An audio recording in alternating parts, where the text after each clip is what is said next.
White ladies, grab your comfort blankets. We're gonna have a conversation. Watch this video, and then we're gonna talk. I just realized I live in a fucking sundown town. I am in Astoria, Oregon, like right in the tippy top of Oregon, right next to Washington. And I just happened to be watching a video of some dude's experience. He was truck driving in Florida and he broke down at a gas station, and the little lady was like freaking out because the sun was about to go down. She was like, "You got to get out of here." She calls the police. They come and escort him somewhere else. He thinks he's getting the cops called on him, and it turns out she's trying to protect him, which is cool. But dude, okay, so I was like curious to see how many of these still existed, because like in places like Florida or Texas, or where I'm from originally, like the South, you expect that shit. That's like, oh, okay, well, yeah, there's still some fucking disgusting little racist assholes. People are still stupid here. You know what I mean? So you assume that shit. You're like, yeah, well, it sucks, but like it's not surprising because that's just the way these shitty people are. But I live in Oregon, where I thought that like people are like super progressive and blah, blah, blah. And I know this place has like super racist roots. I know that like the history of this place was pretty racist, but like I thought, anyway, so I'm all like fucking over the place because I'm so upset right now. So I started looking at other videos to see like how many of these places still exist, and there's this map where you can look and it has these red dots, and the red dots are like darker if it's like certain. And I was like, oh, I wonder how many of these are in my state so I can avoid these places. Bitch, I live in one of them, and it's one of the ones that's like certain. And now that I think about it, I hardly ever see black people here. What the fuck? I am not gonna hold your hand when I say this, but the United States is one giant sundown town. Has always been. There are just some parts of it that are hypercritical in status of being a sundown town. Imagine the entire country was orange, but then there's some parts that are just bright orange. Now, black people know this. Black people know this. Native people know this. I really want y'all to start understanding this. So I'm going to provide a little bit more context from a personal level, but before I do that, hello for everybody that's new here. My name is Shayna. I'm a journalist where on this platform I talk a lot about decentering men, child-free living, and the intersectional politics of existing within these spaces. So if that sounds like a vibe, please like, share, and subscribe. Got a whole bunch of other things, some very important stuff that's coming up too, especially for those of you who are interested in learning more about leaving the United States, traveling abroad, trying to get out of there. Stuff is coming up. Information for everything, including updates on everything, will be in the description, including ways to give me a gift, other platforms where you can find me, all that good stuff. Now, let's dive back into this. So I will be using I statements so that way I could further drill this point home. I am from New Jersey. I lived in not just New Jersey, which is already a pretty blue state, especially the northern half. There is this unspoken Mason-Dixon line through New Jersey, where once you get into South Jersey, people start having like Southern accents. It's fascinating. But I'm from North Jersey. I've always lived about 10 minutes out of New York City. Different parts, but like always just outside of there. So I've grown up in a place that would be considered incredibly blue, incredibly progressive, an incredibly safe place to exist as a black person.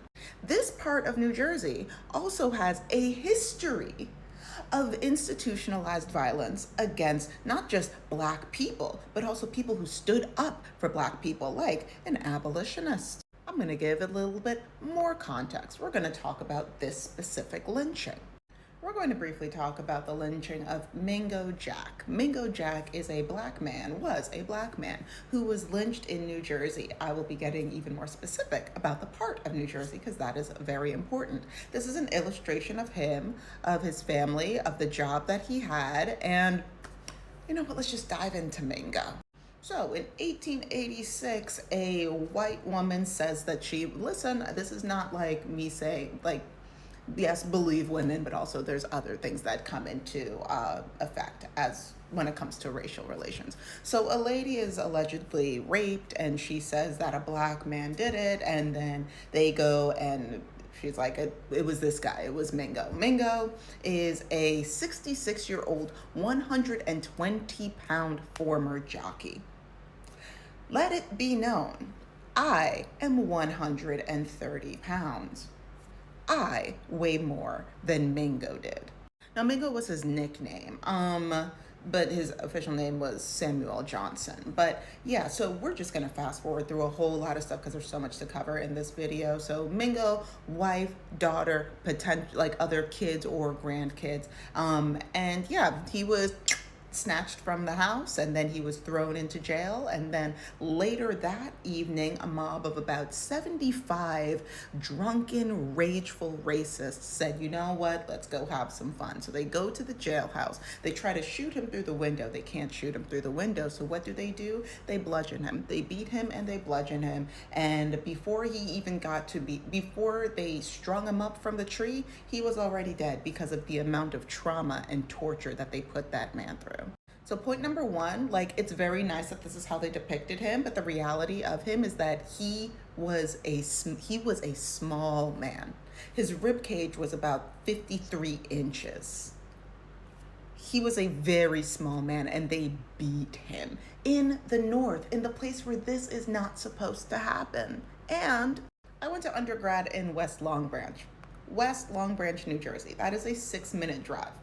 I didn't learn about this history. I went to undergrad over here, not just like, right. Anyway, I didn't learn about this history of this area until I graduated from college. And let it be known that there is a heavy MAGA presence in this entire area.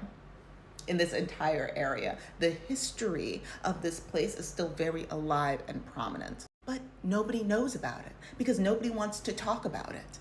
And that's for a reason. This is just a little bit of history that happens in the so-called special North. There are other parts of New Jersey where like locals, especially Black locals, know, hey, like this town is pretty okay, but like the police officers in this specific town, they are after us. Like we turn it into jokes. It's just like things that's passed down from generation to generation. We know this. Y'all don't know this, and not just white ladies, but other people that are not directly affected by this don't know this. So there are versions, lighter shades of orange that we are constantly having to navigate that just go unbeknownst to you because you don't have to see it.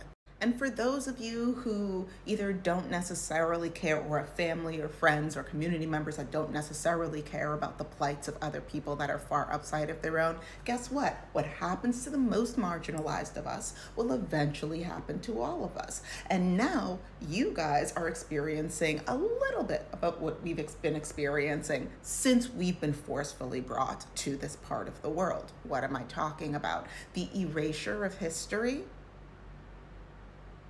the loss of rights, having police forces or forces that are supposed to be there to protect you, that have historically always been at your beck and call, like as white women historically, are now looking for those of you who may be pregnant. There are now systems in place where what you thought was a protection is not. You are starting to experience, and yes, there's a lot of people that are moving to like blue states, and yes, blue states and blue legislatures will do as much as they can, but guess what? The whole country is orange. You want to learn how to survive, you want to learn how to fight back, you want to learn how to regain some rights, you want to learn how to look at Black history. Look at Black history, and then also look at what they did to the people that tried to fight back. You want, like, this is real deal stuff. Like, we're literally in the middle of another version of history, right? So, and things are just going to keep repeating itself until something changes. And historically, it's mostly been people like me that have been in the booth trying to get things changed. So ideally, at this point, there's more people that want this kind of change. We will see. Learn up on your Black history. It's the only way forward. That is all. Love to hear your thoughts on this. And for the love of God, stay safe out there.